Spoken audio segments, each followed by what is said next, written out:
एक नज़्म पेश खिदमत है। नज़्म का उन्वान है मुझे ताज़ा पानी की खुशबू बुलाती है। रात को चैन की नींद में सोया होता हूँ, नीचे ज़मीन के बहुत नीचे पानी की बेचैन आहट से मैं जाग जाता हूँ। सूहान साहुल कस्सी उठाते हुए चुप दरख्तों के नीचे अंधेरे भरे रास्ते से गुजरता हूँ।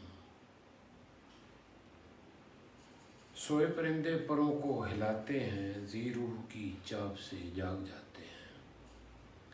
नरमी से मैं पाँव ऊपर उठाता हूँ, गोया दोबारा परिंदे सुलाता हूँ। जंगल में योगी महानाग के रूप में जिस्म को एक कुंडल बनाए हुए रास्ता रोके बैठा है।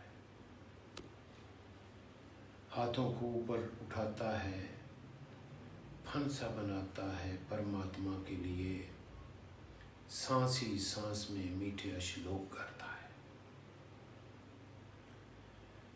गहरे हरे रंग के रेशमी ढेर से रेशमी रूप वाली हवा छप दिखाती है। मेरी तरफ देखकर मुस्कुराती मुझे एक ख़ास मंजिल तलक लेके जाती है। खुशबू से लबरेज मिट्टी मुझे रोक लेती है।